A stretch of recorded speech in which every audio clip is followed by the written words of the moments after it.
Hey guys, welcome to the Nutritionist Podcast with me, your host, Ismail Zoutat. Great to hear from everyone again. Lots of positive feedback on the first three episodes. Grateful for all the feedback that we've had because, we need it because, good any feedback, good or bad, we'll take it on the chin and we're going to grow from that. And that's the whole point of a good podcast. It listens to its viewers. Well, so it tries to. Um, and the people have spoken. They want more nutritionists. They want more health professionals. They want more dietitians to come on board and talk. And I couldn't agree more with that. And so that's why this week I think we're going to have two episodes be released. So that's going to be really, really awesome. I can't wait for those to come. And yeah, that should be the lineup. There's no specific topics in bound for the next two episodes. They're more just going to be talking to people. One nutritionist who from Italy. Oh, I can't wait for you guys to hear about this, because when you see this episode, it's going to be so awesome. So when that releases soon, I think by Thursday, I think that'll be released. So that's going to be really, really cool. I found it super interesting. And honestly, I hardly got a word in. It was so cool. It was like this guy just spoke, and it was like I was mesmerized. It was out of this world. And we have another guest as well, this lovely lady. And, again, so fascinating, some of the things that they specialize in, some of the topics that they have to bring to the table, because I find that some of the best kind of conversations I just kind of had by asking just the most simple, open-ended questions and, letting them fly with their conversation, letting them just kind of reach the heights of Icarus, without the wax melting. I don't know if you guys got that reference, but well done if you did. Um, so yeah, so this is going to be a really fun couple of weeks. Keep watching us, keep supporting us, share us, subscribe. If you find this stuff interesting, if there's anything you want us to change or talk about, please don't hesitate to kind of to message us. We always leave contact information at the end of our videos, and it's also in the description. So really highly recommend that you guys do that, because I think it's vital that people share their thoughts with us and to help grow this channel and to make it a massive success. What else can we talk about today? I suppose, I've been thinking actually to the audience, and this is perhaps a question, an open-ended question to you all. I don't know how interesting I am. I'd like to think I'm very interesting. Um, and with that in mind, I was considering potentially doing these kind of like one-on-one episodes where it's just me, I'm just out here talking, like, you know what I mean? Uh, and if that's something that you guys like, then cool. I'll keep doing that. If you guys like my soothing radio voice, then I cannot say no to the people, I'm a bit like Caesar. I must do as the people command. Um, so yeah, and I'd be more than happy to do that. But I don't really know yet. It depends on what you guys want. So I have a few interesting topics. I have some scientific literature out there that I could talk about. There's some recent studies that I've also made some comments about.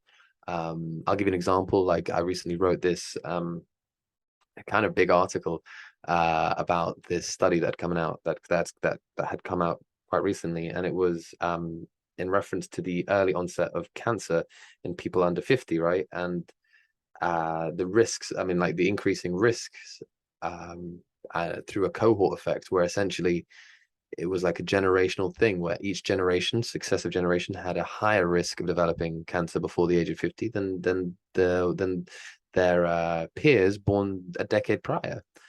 So fascinating stuff, and they attributed it to a number of health, lifestyle factors such as sleep, diet. I think diet plays a massive role. I really, in reading the research, it was kind of evident that because they investigated 14 cancers, right? They investigated these really interesting cancers, and these are quite aggressive cancers as well, but eight of which kind of form through the digestive system, um, formed from are attributed to the digestive system. So diet must play a crucial role in why some of these cancers are developing. And then, oh yeah, there was another bit of research today. Oh my gosh, I think it came out today.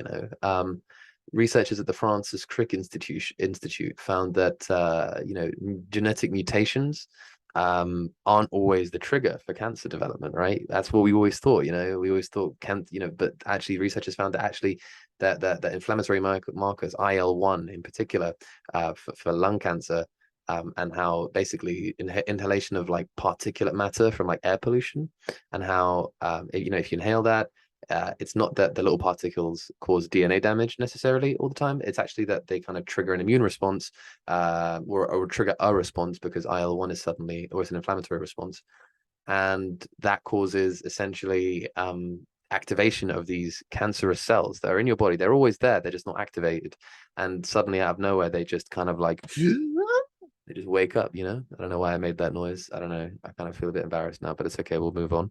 But they wake up and then they start being seriously cancerous, like that snake that lives next door to you. You know what I mean? And that's actually fascinating research, because I think what it does is it opens a whole new door into realizing that actually you can have preventative medicines that basically stop these inflammatory reactions, and so stop the production of IL-1, say for example, then boom, you just those cells never get activated, ergo you never develop cancer. So you know what I mean, mind blown.